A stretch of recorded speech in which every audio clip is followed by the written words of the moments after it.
Anda menyaksikan Breaking News bersama saya David Silahoy. Setelah diumumkan pada siang tadi, bakal calon presiden dari Partai Perindo Ganjar Pranowo bersama bakal calon wakil presiden Mahfud MD akan melakukan deklarasi di Museum Arsip Nasional pada malam ini. Ganjar Mahfud dijadwalkan menyampaikan dan menerima dukungan dari generasi muda. Dan sebelum kita menuju gedung Arsip Nasional, kita ke informasi pertama ini.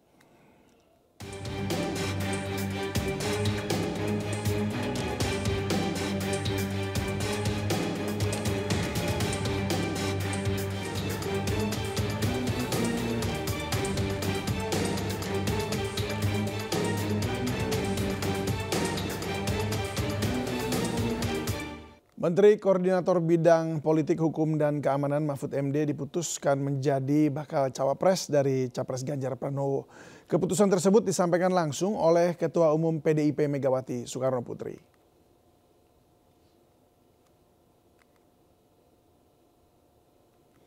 Ya, setelah menerima masukan dari seluruh Ketua Umum Partai Pendukung, Ketua Umum PDI Perjuangan Megawati Soekarno Putri akhirnya mengumumkan Mahfud MD sebagai pendamping Baca Pres Partai Perindo Ganjar Pranowo.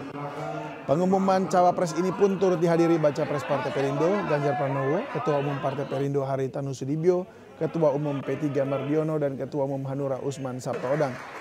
Megawati menegaskan keputusan menunjuk Mahfud untuk mendampingi Ganjar ini diambil demi kepentingan rakyat, bangsa, dan negara. Mahfud MD dipandang sebagai sosok intelektual yang mumpuni dengan pengalaman lengkap di lembaga legislatif, eksekutif, dan yudikatif. Mahfud juga lekat dengan sosok pendekar hukum dan pembela wong cilik. Duet Ganjar dan Mahfud dinilai bisa membawa Indonesia ke arah yang lebih baik. Pak Ganjar Pranowo. Nah, hari ini, hari Rabu, tanggal 18 Oktober 2023, saya dengan mantap, kini saya telah mengambil keputusan. Kesemuanya saya tujukan sebesar-besarnya bagi kepentingan rakyat, bangsa, dan negara. Karena itulah dengan mengucapkan Bismillahirrohmanirrohim, maka calon wakil presiden yang dipilih oleh Partai Demokrasi Indonesia Perjuangan yang akan mendampingi Bapak Ganjar Pranowo adalah Bapak Profesor Dr. Mahfud MD. Boleh saya teruskan? Beliau sosok yang saya sendiri tidak asing karena beliau pernah menjadi ketua anggota Dewan Pembina di Badan Pembinaan Ideologi Pancasila. Jadi saya sangat bisa mengerti dari cara berpikir, jalan pikirannya. Dan ketika beliau dipilih untuk menjadi Menko Polhukam, saya guyon sama beliau, walah, saya ini dari presiden turun menjadi ketua Dewan Pembina Ideologi Pancasila. Tapi saya bilang pada beliau, tidak apa-apa karena itu ideologi Pancasila. Tapi Bapak langsung meroket menjadi anggota kabinet. Jadi tolong ingat Bapak, seorang sosok intelektual yang mumpuni, karena saya perhatikan dan kebanggaan. Saya diberi amanah mengemban tanggung jawab yang besar dan mulia bersama Mas Ganjar, meneruskan cita-cita Bung Karno dan para pendiri negara lainnya untuk mewujudkan masyarakat Indonesia yang adil, makmur, dan sejahtera. Bung Karno dan Bung Hatta telah mengantarkan bangsa Indonesia ke pintu gerbang emas kemerdekaan Republik Indonesia. Mas Ganjar dan saya bersama-sama seluruh rakyat Indonesia akan melanjutkan upaya mewujudkan cita-cita menuju Indonesia emas tahun 2045. Cita-cita Indonesia menjadi bangsa yang maju, adil, dan beradab. Dalam rangka menyongsong Indonesia emas tahun 2045 akan terwujud jika kita memenuhi sejumlah syarat, yakni ideologi bangsanya kokoh, ekonominya baik, hukum dan keadilannya ditegakkan, politiknya demokratis, budaya gotong royongnya hidup, serta mengedepankan persaudaraan. Jika penegakan hukum dilakukan dengan benar, maka setengah masalah dari bangsa ini insya Allah tuntas. Kalau hukumnya bagus, maka segala aspek kehidupan masyarakat akan bagus juga. Misalnya di bidang sosial, politik, budaya, pertahanan, keamanan, dan ekonominya. Prioritas pemberantasan korupsi, kepastian hukum, dan konsistensi dalam implementasi penegakannya, memberi jaminan bagi investasi dan pembangunan ekonomi, serta memberi perlindungan kepada masyarakat.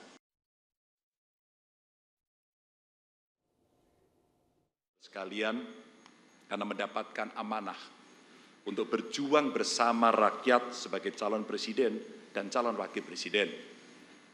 Tidak banyak alasan mengapa kami menyanggupi amanah yang penuh dengan tantangan ini. Alasan kami hanya satu, karena kami ingin bekerja dengan tulus dan sepenuh hati untuk seluruh rakyat Indonesia. Kami ingin bergerak cepat sebagaimana rakyat inginkan, dan tentu bersama mereka, bukan hanya untuk maju, tetapi untuk mewujudkan Indonesia unggul.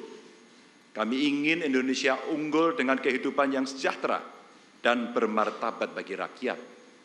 Ini bukan tentang Ganjar, bukan tentang seorang Mahfud, bukan pula tentang kekuasaan, bukan sama sekali. Ini tentang seluruh rakyat Indonesia. Kita pastikan Indonesia menjadi negara yang berdaulat. Bukan saja berdaulat pada wilayah, tetapi juga berdaulat dalam bidang politik, pangan, ekonomi, sosial, dan banyak kedaulatan lain. Usai resmi diumumkan sebagai pasangan Baca Pres-Baca Wapres malam ini, Ganjar Pranowo Mahfud MD akan mendeklarasikan diri di hadapan kalangan muda-mudi milenial hingga Gen Z. Tidak hanya itu, muda-mudi milenial dan Gen Z juga akan menyampaikan dukungannya terhadap pasangan Baca Pres-Baca Wapres yang diusung Partai Perindo itu untuk menghadapi pertarungan Pilpres 2024 mendatang. Deklarasi Ganjar Mahfud MD ini rencananya akan digelar di Gedung Arsip Nasional Republik Indonesia Jakarta Barat, dan dalam kesempatan ini Ganjar dan Mahfud MD pun akan menyampaikan sambutannya di hadapan kalangan muda-mudi. Dan tidak hanya itu, Ganjar dan Mahfud MD juga akan mendengarkan masukan dari kalangan milenial untuk menghadapi pertarungan Pilpres 2024 mendatang. Acara deklarasi ini pun rencananya akan dihadiri para ketua umum partai koalisi pengusung Ganjar Pranowo Mahfud MD.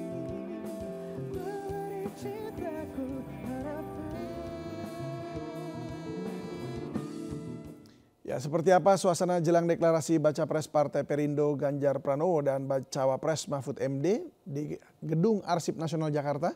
Kita akan bergabung dengan rekan Giselia Rahma langsung dari Gedung Arsip Nasional. Gisel, apa saja agenda deklarasi Ganjar Mahfud pada malam ini?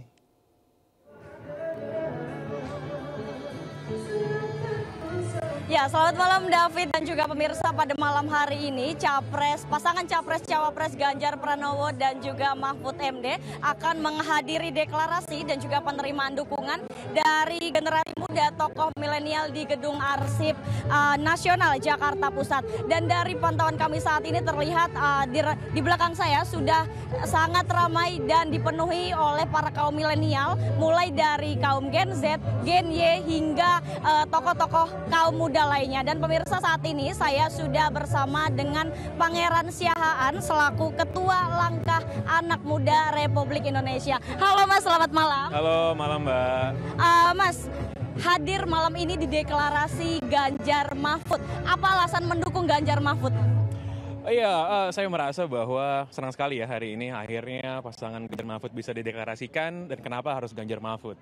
Ini saya rasa pasangan yang paling pas dan paling cocok untuk mensejahterakan rakyat Indonesia, membawa Indonesia ke arah yang lebih baik di masa depan. Kita lihat ini kombinasi nasionalis religius antara Pak Ganjar dan juga Pak Mahfud, syarat dengan pengalaman di berbagai level pemerintahan, dan kedua orang ini saya rasa sangat jelas posisinya, ya, hitam dan putihnya jelas, benar dan tidak pernah abu-abu, sangat tegas.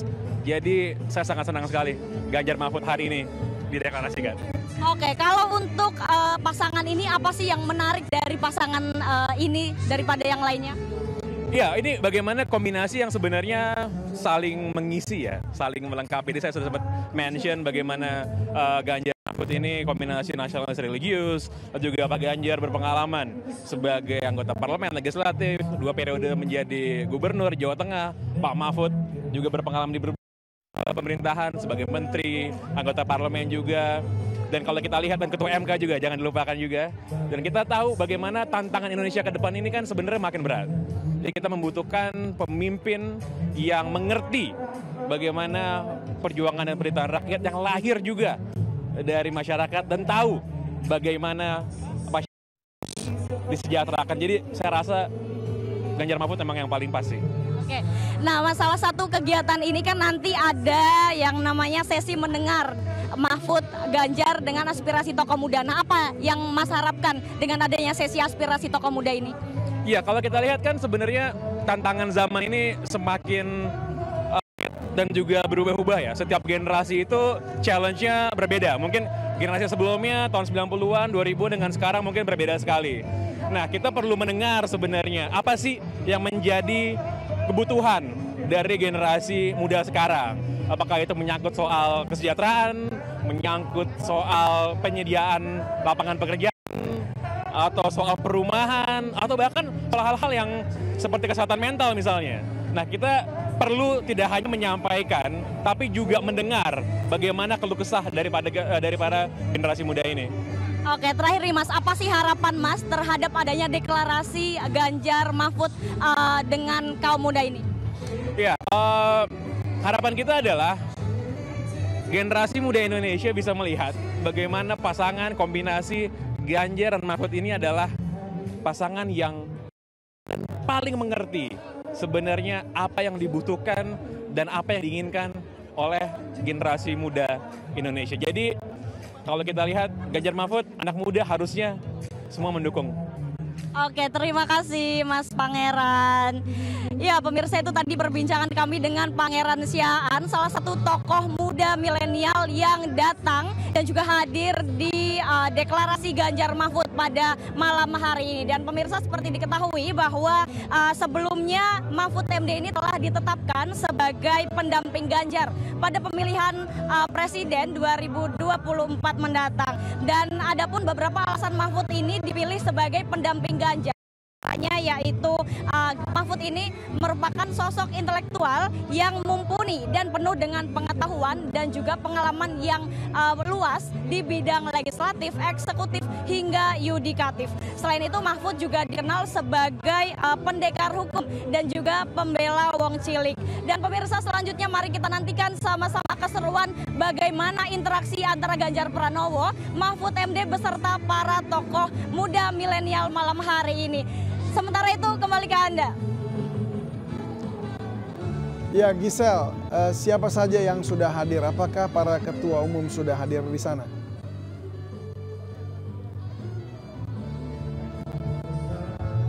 Halo Gisel. Bisa dengar suara saya, Gisel? Ya Gisel, apakah para ketua umum sudah tiba di lokasi atau mungkin siapa saja yang sudah ada? Baik, tampaknya Gisel tidak bisa mendengarkan suara kami dari studio. Nanti kami akan menghubungi Gisel lagi. Baik, terima kasih Gisel. Ya, dan pemirsa, seperti yang diketahui bahwa malam hari ini, tepatnya jam 19.30 ini akan dimulai acara. Ya, kemudian ada sambutan juga ketua tim pemenangan nanti pada pukul 19.40. Lalu kemudian nanti akan ada sambutan juga dari calon wakil presiden dan sambutan dari calon presiden dari koalisi PDIP, Perindo, Hanura dan juga P3. Baik, nah pemirsa, bakal calon presiden Partai Perindo Ganjar Pranowo dan bakal calon wakil presiden Mahfud MD ini merupakan paket lengkap kalau tadi dikatakan ya, karena dinilai dapat meraup suara dari Jawa Tengah dan juga Jawa Timur. Nah orang bilang Jawa itu kunci. Kalau bisa menguasai Jawa keseluruhan maka paling tidak mewakili 50% lebih itu suara begitu ya. Nah, lantas bagaimana dengan basis suara Ganjar Mahfud di luar dari Jawa Timur dan Jawa Tengah? Kita akan membahasnya bersama pengamat politik SMRC Saidiman Ahmad dan juga hadir Ketua DPP Partai Perindo Boyke Nofrison. Selamat malam Bapak-bapak. Selamat malam. Selamat malam, Mas. Iya, selamat malam. Saya ke Bung Saidiman. Seperti apa hasil survei terakhir Anda mengenai elektabilitas Ganjar di luar Jawa Timur dan Jawa Tengah? Iya, secara umum sebenarnya belum ada perubahan yang cukup signifikan ya dari beberapa kali survei dalam 2-3 bulan terakhir ini ya. Posisinya sebenarnya masih relatif sama, di mana yang paling atas sangat kompetitif yaitu antara Prabowo Subianto dan Ganjar Pranowo. Kita juga sudah melakukan sebetulnya simulasi, termasuk simulasi dengan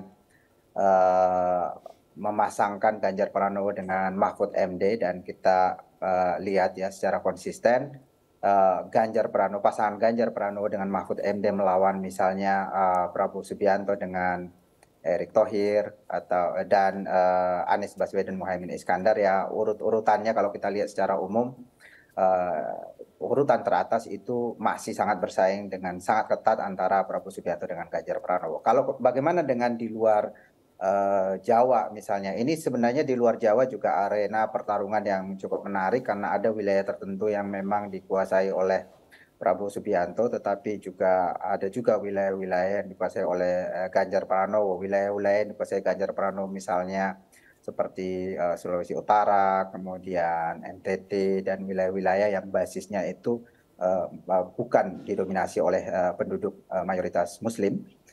Itu umumnya itu cenderung ke Ganjar Pranowo. Sementara wilayah-wilayah yang Muslim ini pada Prabowo Subianto dan juga sebagian ke Anies Baswedan. Sementara untuk di Jawa memang terjadi dinamika ya di Jawa Barat yang merupakan provinsi terbesar di Indonesia dengan 17% populasi. Itu sekarang ini Ganjar Pranowo tidak cukup kompetitif di sana, dikalahkan oleh Prabowo Subianto, tetapi ini sebenarnya dibalas dengan kemenangan yang cukup telak di Jawa Tengah. Lalu arena pertarungannya sebetulnya justru adalah Jawa Timur, walaupun sekarang ini masih cenderung Jawa Timur masih cenderung ke Ganjar Pranowo. Saya kira itu disebabkan oleh tradisi masyarakat Jawa Timur yang sebelumnya dalam 2 kali pemilu sebelumnya itu lebih condong ke Joko Widodo, dan publik kan melihat bahwa Ganjar Pranowo adalah kelanjutan dari Pak Joko Widodo. Karena itu kemudian ini yang menjelaskan kenapa Jawa Timur sekarang masih cenderung ke Ganjar Pranowo. Tetapi persaingan dengan Prabowo Subianto juga Prabowo Subianto juga mulai mengalami penguatan di wilayah ini. Jadi saya kira akan terjadi persaingan yang cukup ketat di Jawa Timur ke depan. Baik, ini kan kita tahu bahwa Pak Mahfud juga sudah menjadi bacawa pres dari Mas Ganjar ya. Nah, ini seberapa besar sosok seorang Prof Mahfud MD dapat mengkompensasi kekurangan Mas Ganjar di luar Jawa? Iya, yang pertama kalau dari Mahfud MD, kalau kita lihat dari aspek sosiologis, saya sering mengatakan bahwa sosok seperti Mahfud MD ini sebetulnya adalah tokoh yang mungkin ya bisa memperkuat Ganjar Pranowo di basis-basisnya yang sudah ada, terutama Jawa Tengah dan Jawa Timur. Pak Mahfud MD sendiri adalah tokoh NU, kemudian tokoh dari Jawa Timur, karena itu penting untuk melihat tokoh ini mungkin akan bisa memperkuat soliditas dukungan Pak Ganjar Pranowo yang selama ini memang kuat di Jawa Tengah dan Jawa Timur. Tetapi juga bisa juga memperluas dukungan di luar wilayah itu.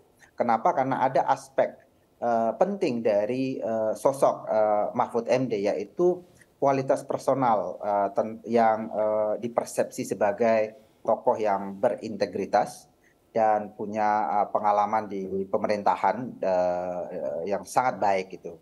Jangan lupa bahwa Mahfud MD ini adalah paket lengkap sebetulnya. Dia pernah ada di legislatif, kemudian pernah di eksekutif sekarang ini, kemudian juga pernah di yudikatif. Jadi dia ada di semua lembaga demokrasi itu, di 3 lembaga demokrasi itu. Kemudian kalau kita lihat dari sisi demografis atau dari sisi sosiologis, Mahfud MD walaupun merupakan tokoh dari Nahdlatul Ulama, tetapi dia juga tokoh dari HMI sebetulnya, Himpunan Mahasiswa Islam, dia pernah menjadi Ketua Umum Korps Himpunan Mahasiswa Islam, yang kelompok Islam ini sebetulnya biasa disebut sebagai kelompok Islam modernis, sementara NU Islam tradisionalis. Jadi dari dua kutub sosiologis Islam itu Mahfud ada di dalam diri Mahfud MD. Jadi itu menurut saya paket lengkap. Nah, dari kualitas personal, dari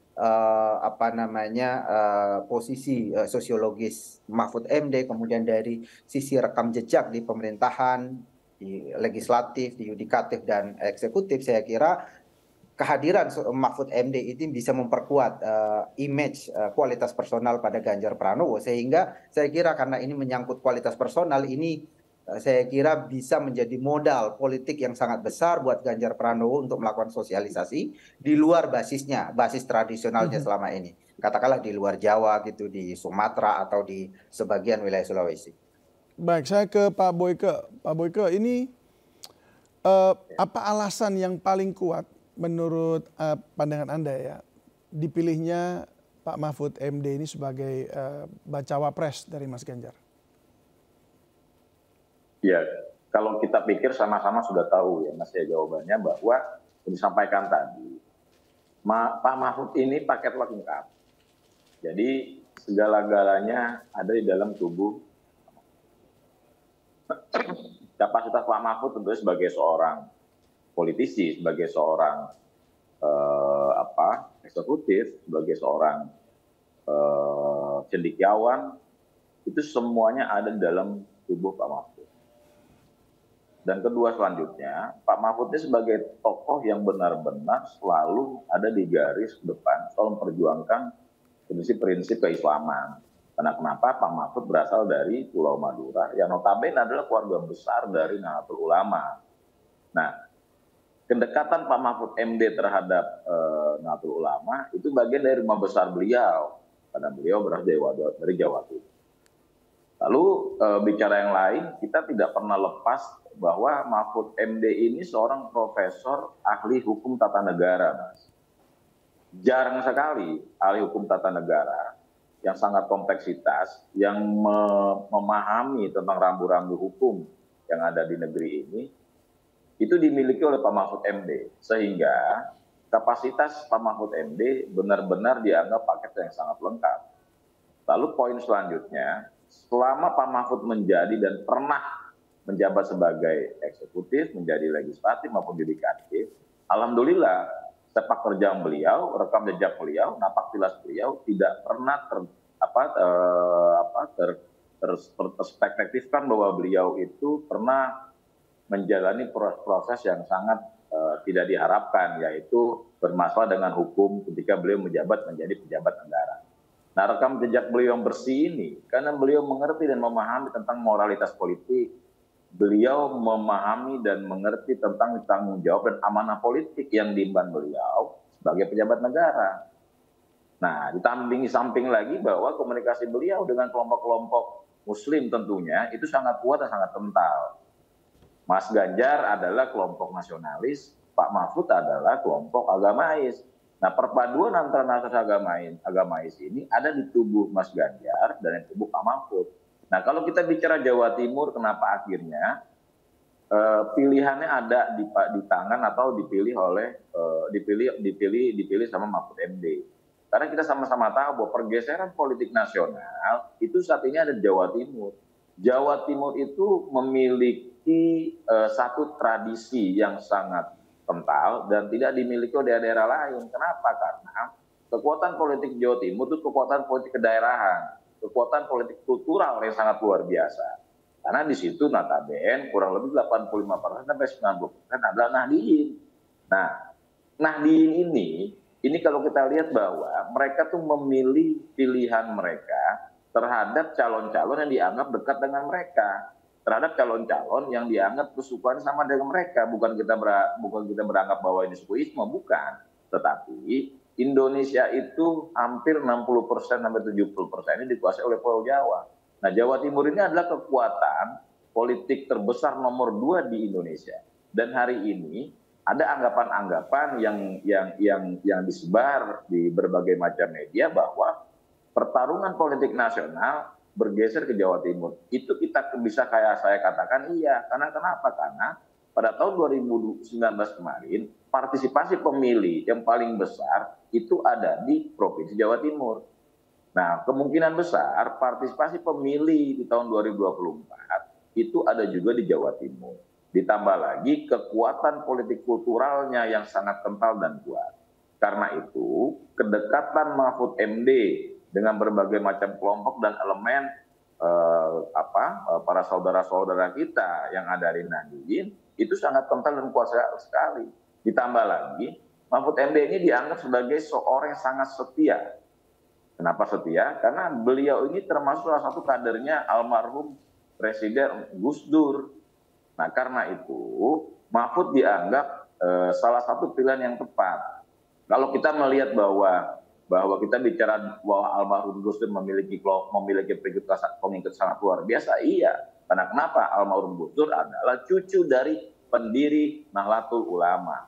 Nah, kedekatan Mahfud MD dengan almarhum Gus Dur sangat luar biasa. Tadi saya sampaikan di siang tadi bahwa beliau tidak pernah melupakan seorang sosok almarhum Gus Dur, tidak kacang, tidak lupa kulitnya. Kenapa? Karena di setiap peringatan haul almarhum Gus Dur, Profesor Mahfud MD selalu hadir di tengah kesibukannya untuk hadir entah itu 20 menit, setengah jam, 1 jam. Nah, ini memperlihatkan kepada publik bahwa Mahfud MD ini bukan tokoh politik 5 tahunan. Ketika 5 tahun berbondong-bondong bertemu dengan para kiai. Ketika 5 tahun berbondong-bondong berkomunikasi dengan para kiai-kiai itu basi politik yang ada di Jawa Timur, Jawa Tengah, dan Jawa Barat atau sekitarnya. Nah, Mahfud MD ini sama dengan Mas Ganjar, berkomunikasi dengan para kiai, berkomunikasi dengan kelompok Nahdliyin, berkomunikasi dengan kelompok Muhammadiyah, itu setiap saat, Mas.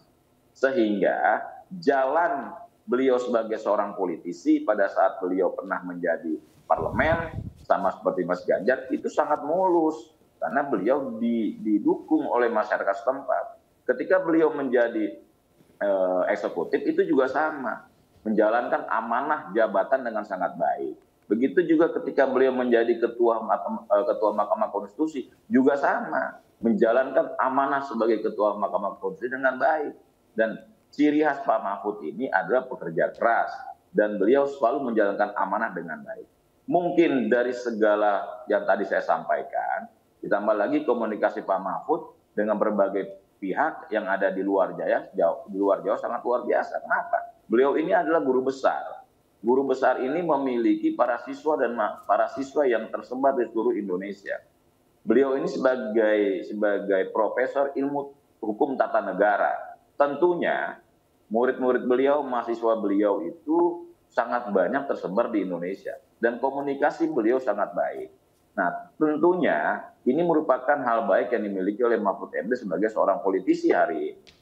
Nah, tadi saya sampaikan, di antara semua yang sangat lengkap yang dimiliki oleh Mahfud MD, ketokohannya, dedikasinya, kepribadiannya, moralitasnya, ini memang akhirnya menjadi perhatian khusus, baik itu dari Bu Mega dan juga oleh Ketua Umum Partai Koalisi pendukung Ganjar Pranowo.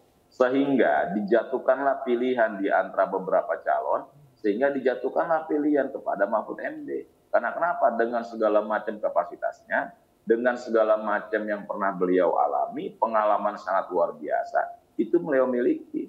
Nah, disitulah akhirnya ketemu. Dan alhamdulillah, akhirnya diputuskan. Disandingkanlah pasangan, dinikahkanlah pasangan ini, yaitu Ganjar Pranowo sebagai calon presiden dan Mahfud MD sebagai wakil presiden 2024 nanti. Baik. Dan ini merupakan salah satu jalan baik yang akan kita jalankan, dan insya Allah ini menjadi amanah yang sangat luar biasa terhadap rakyat Indonesia. Amin, amin. Nah, tadi yang sepanjang yang saya dengarkan juga dijelaskan tadi oleh Pak Boyke itu merupakan perjalanan panjang, walaupun ada cerita-cerita yang sebelumnya juga kita lihat tahu ya di tahun 2019 juga tentang Pak Mahfud MD. Tapi kita akan lihat dulu bagaimana perjalanan panjang 2019 Mahfud MD pada trias politika di Indonesia. Sorry Pak Boyke sebentar. Nanti kita akan bicara setelah yang ini ya. perjalanan panjang Mahfud MD pada trias politika di Indonesia tidak lepas dari figurnya yang dikenal sebagai sosok yang berani mengungkapkan kejujuran dan kebenaran. Nah, khususnya ketika dirinya membongkar berbagai kasus korupsi. Dan Mahfud juga memiliki pengalaman panjang dalam dunia pemerintahan yang dimulai daripada masa pemerintahan Presiden Abdurrahman Wahid. Dan berikut profil Bacawa Pres Partai Perindo Mahfud MD.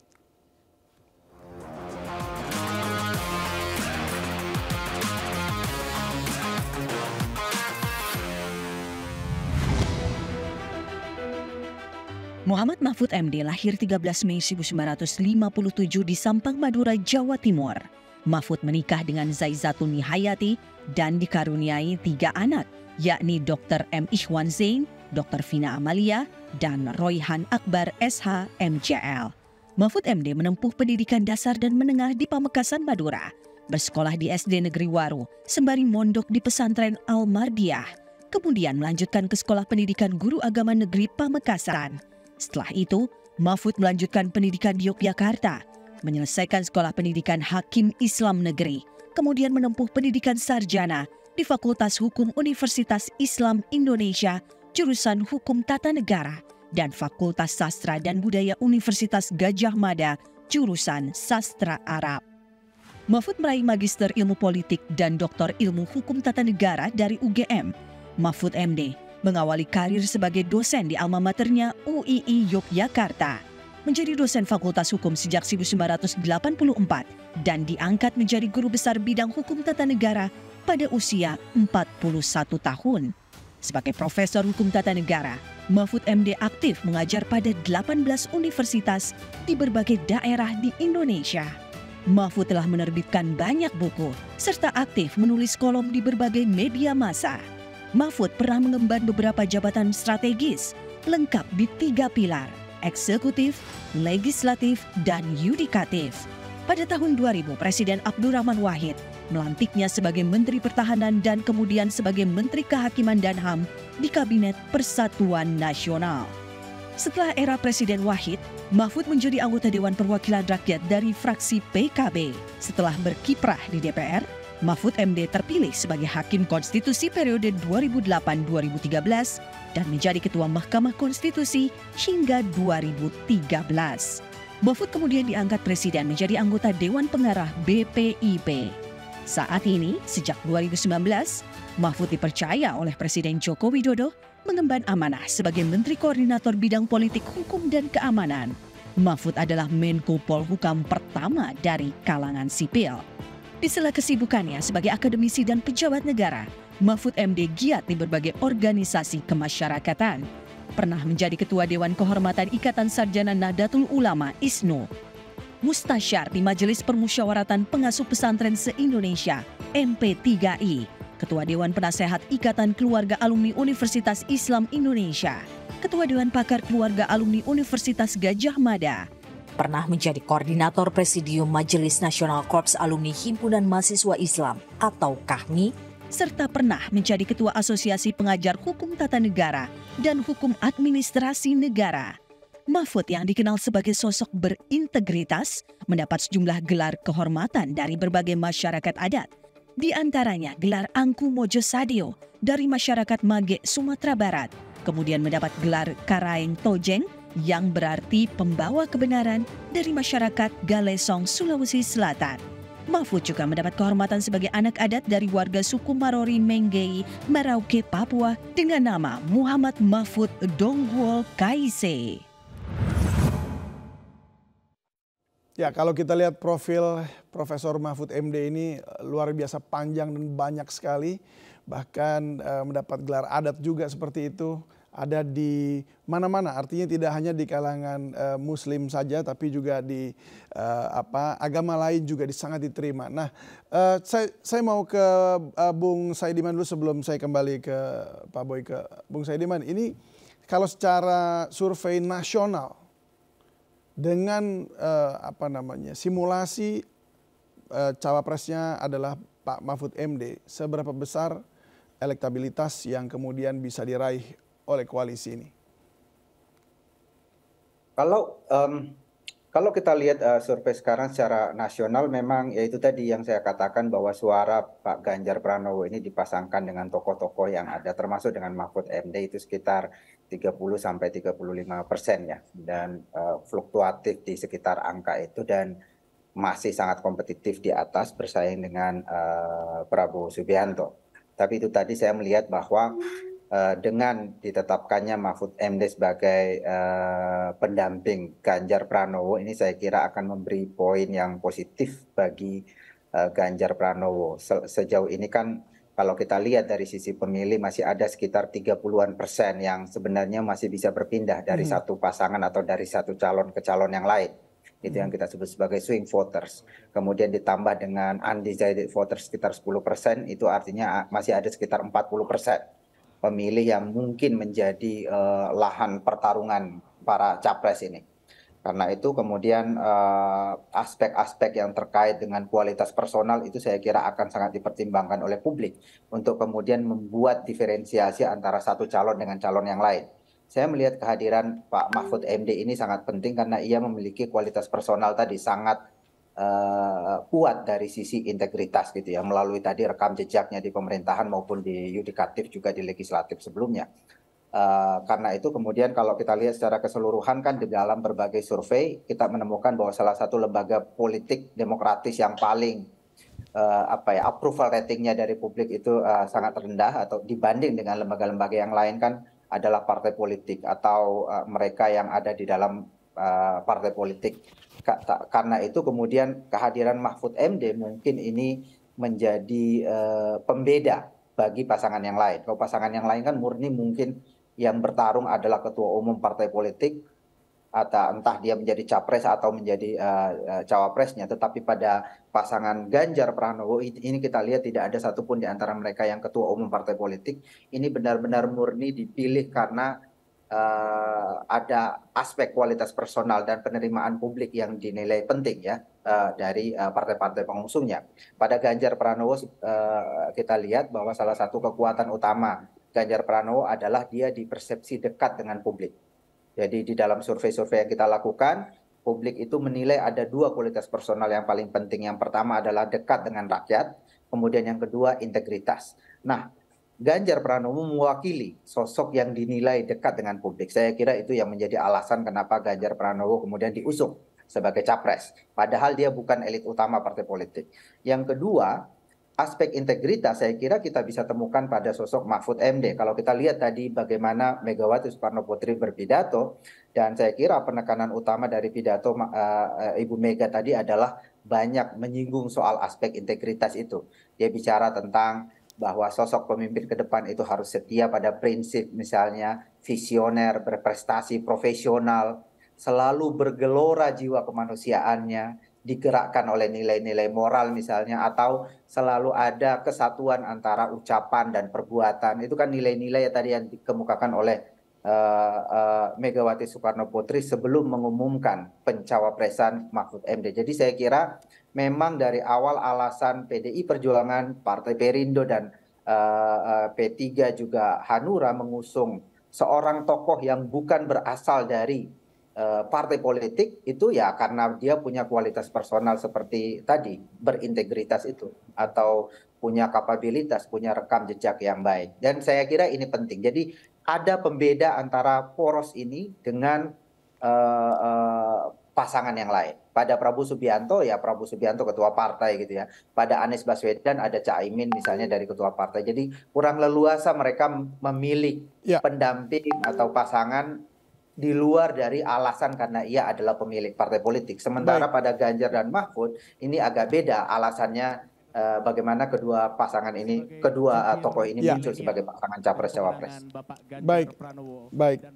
Nah kalau kita lihat gambar sejenak, ini sudah hadir Wakil Ketua Tim Pemenangan juga Ibu Angela Tanusudibio sudah hadir di tempat, lalu juga sudah hadir pula Ketua Tim Pemenangan Pak Arsyad, kemudian juga sudah hadir pula Pak TGB, Tuan Guru Bajang, dan juga ada Wakil Ketua Koordinator yaitu Andika Perkasa. juga pula sudah hadir di Gedung Arsip Nasional dan tampaknya sudah bersiap-siap untuk segera memulai acara deklarasi pada malam hari ini. Seperti kita ketahui bahwa Ketua TPN ini adalah Pak Arsyad Rashid dengan 3 wakil ketua koordinator. Termasuk dalamnya adalah Tuan Guru Bajang Zainul Majdi. Dan kemudian juga ada sejumlah wakil ketua, di antaranya Bu Angela Haritanu-Sudibyo dan juga ada Ahmad Basarah, Usman Tokan, Beni Ramdhani. Ada Andi Gani Nenawea juga, terus kemudian sekretarisnya adalah Hasto Kristianto.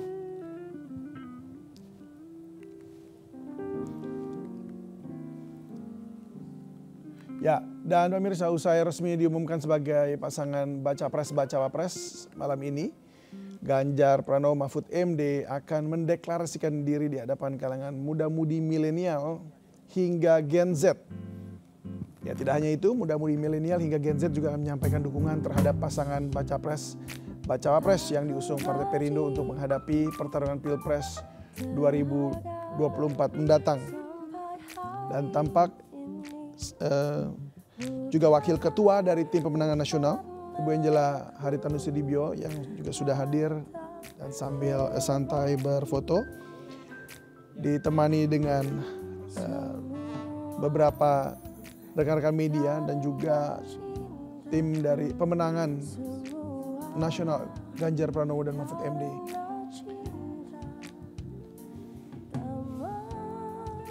Dan deklarasi Ganjar Mahfud MD ini digelar di Gedung Arsip Nasional Republik Indonesia, Jakarta Barat pada malam ini. Anda menyaksikannya secara langsung. Dan dalam kesempatan ini Ganjar dan Mahfud MD pun akan menyampaikan sambutannya di hadapan kalangan muda-mudi. Dan memang jika kita melihat di panggung ini memang tidak hanya yang senior dalam politik, tapi juga mereka yang masih kaula muda begitu, yang sudah aktif dalam politik dan juga sudah terlibat juga di dalam tim pemenangan ini. Tidak hanya itu, Ganjar dan Mahfud MD juga akan mendengarkan masukan tentunya dari kalangan milenial ini untuk menghadapi pertarungan Pilpres 2024 mendatang. Dan tentunya kita juga berharap ada masukan-masukan untuk kerja ke depannya dari kalangan milenial ini. Dan acara deklarasi ini pun rencananya akan dihadiri oleh seluruh partai, maksud kami ketua umum partai koalisi pengusung Ganjar Pranowo Mahfud MD. Ya, dan saya kembali ke Pak Boyke. Pak Boyke, kalau tadi kita lihat memang ini Pak Mahfud MD ini paket lengkap ya. Itu lengkapnya luar biasa lengkap gitu. Kalau bisa dibilang udah ada all in ini, kalau dikatakan one stop shopping begitu. Ya, kalau orang datang belanja udah ada semuanya begitu. Dan memang tapi konsentrasinya adalah di hukum begitu ya. Sementara mungkin kalau Pak Ganjar bicara soal ekonomi dan segalanya itu sudah terbiasa pada saat memimpin Jawa Tengah seperti itu. Belum lagi bicara soal anggaran, keduanya pernah ada di DPR RI, kemudian juga membuat anggaran-anggaran belanja negara. Nah, apa yang Anda lihat mungkin dari sosok seorang Pak Mahfud MD ini juga yang kemudian selama beberapa tahun sebelumnya, bahkan tahun 2019 lalu sebenarnya juga harusnya sudah waktu itu, sebab ya sudah pernah, wah semua udah rame, ini pasti akan jadi wakil presiden untuk Pak Jokowi pada saat itu. Tetapi kemudian ya mungkin sudah digariskannya berbeda begitu ya. Tetapi apa ada yang... manuver politik. Kenapa? Manuver politik ada ya? manuver politik. Ada manuver ya. politik. Oke, bagaimana tanggapan Anda mengenai akhirnya sekarang jadi bacawa presnya untuk tahun 2024? Ya, aku pikir gini ya Mas ya. Maaf, yang namanya berlian ditaruh dimanapun, itu pasti akan muncul sinarnya. Pada saat tahun sebelumnya ketika beliau sudah dipinta, tapi takdir politik saat itu akhirnya beliau tidak jadi menjadi cawapres. Yang diminta adalah Kiai Ma'ruf Amin. Pak Abah Ma'ruf Amin ya akhirnya diambil menjadi pendamping Pak Jokowi. Tapi juga sama ketika Pak Jokowi melihat sisi lain dari sosok seorang Profesor Mahfud MD, tentunya beliau memiliki penilaian sangat complicated terhadap Profesor Mahfud. Cuman saat itu kondisi politik akhirnya tidak bisa memutuskan Pak Mahfud. Dipilihnya Abah Ma'ruf Amin sebagai Wakil Presiden Pak Jokowi untuk periode kedua. Nah, ditambah lagi bahwa sosok Mahfud MD siapa sih Mas yang bisa meragukan integritas, kemampuan, pengalaman beliau yang sangat segudang, baik itu di 3 pilar itu, di eksekutif, yudikatif, legislatif. Ditambah lagi bukan soal itu, Mas. Ditambah lagi bahwa beliau sangat mengetahui dan sangat memahami sekali top prinsip-prinsip ilmu hukum tata negara, cara mengelola negara. Nah, karena itu menjadi poin penting dan modal penting buat Profesor Mahfud MD sampai akhirnya dia terpilih. Karena kenapa? Karena beliau sampaikan tadi pada saat beliau menyampaikan pidato pertama beliau ketika terpilih menjadi calon wakil presiden pendamping Mas Ganjar Pranowo. Disampaikan dalam menghadapi Indonesia Emas di tahun 2045 ada beberapa poin. Poin ekonomi, poin politik ya Mas ya. Lalu ada poin tentang kebersamaan gotong royong. Ditambah lagi poin satu lagi, salah satunya kalau nggak salah tuh poin bagaimana bisa memposisikan hukum sebagai pilar yang bisa dijaga prinsip-prinsip dan nilai-nilai kebangsaannya. Karena kenapa? Karena kalau kita bicara referensi ke belakang, jangan jauh-jauh kita bicara soal Korea Selatan. Kenapa Korea Selatan hari ini menjadi negara yang bisa dikatakan sebagai negara besar ya, sebagai negara bukan lagi berkembang, negara maju dengan segala macam aspek keberhasilannya dari segi ekonomi dan dari kesiapan mereka sebagai negara besar saat ini atau negara maju saat ini. Karena kenapa? Karena mereka sudah selesai dari persoalan hukumnya, sudah selesai. Kesadaran moralitas para pejabat negaranya, kesadaran moralitas para masyarakatnya itu tentunya sangat menjaga tatanan hukum. Ditambah lagi yang lebih-lebih itu soal pejabat negaranya. Karena kenapa? Karena sebuah negara belum bisa besar, Mas, belum bisa maju, belum bisa dikatakan hebat dan bisa berkembang lebih jauh kalau seandainya kesadaran moralitas tentang hukum di negaranya belum sadar. Kalau korupsinya lebih banyak daripada pejabatnya, itu jauh lebih bahaya karena pelaku korupsi adalah pejabat. Nah, kalau kesadaran para pejabat ini belum selesai tentang nilai-nilai hukum sebagai seorang pejabat, itu negara tidak akan bisa besar. Nah, Pak Mahfud MD menguasai ini, memahami ini. Makanya kenapa di negara yang saya sampaikan Korea Selatan itu menjadi negara maju. Karena kenapa? Karena kesadaran hukum para pejabatnya itu sudah timbul dan muncul. Moralitasnya menjaga panji-panji kebangsaan, moralitasnya menjaga amanah yang diembannya sebagai pejabat negara, itu luar biasa. Sehingga kejadian-kejadian bagaimana akhirnya terjadi korupsi di negara itu minimal, sangat minimais. Nah, kepercayaan publik terhadap negara yang benar-benar menjaga supervisi hukum itu luar biasa. Ditambah lagi kepercayaan publik internasional ketika sebuah negara benar-benar memahami dan menjaga supervisi hukum sebagai panglima di negaranya. Dan kepercayaan publik internasional itu sangat luar biasa ketika negara tersebut sudah sama-sama menjaga tentang menilai yang namanya hukum di negaranya. Nah, kenapa akhirnya negara itu bisa tumbuh menjadi negara besar, ditambah lagi tentang tata kelola negaranya. Nah, Pak Mahfud MD mencoba berusaha di bagaimana negara ini ke depan bisa menjaga moralitas sebagai seorang pejabat yang benar-benar menjaga nilai-nilai kebangsaan dari nilai hukum itu sendiri. Karena negara ini negara yang menjadi supervisi hukum sebagai panglima tertinggi di negara Indonesia. Nah, Pak Mahfud memahami ini. Nah, karena itu saya sangat yakin, hakul yakin dengan berbagai macam pengalaman yang Pak Mahfud MD, segala macam kita lihat bahwa ini adalah paket lengkap, paket hebat yang dimiliki Pak Mahfud MD, itu bisa mengimbangi apa yang menjadi program prioritas capres yaitu Ganjar Pranowo. Karena kenapa? Hubungan Pak Mahfud dengan Pak Ganjar itu sangat luar biasa dekatnya. Kita lihat ini antara adik dan kakak ya, Mas. Mas Ganjar itu sangat memahami Pak Mahfud MD, Pak Mahfud MD juga memahami Mas Ganjar.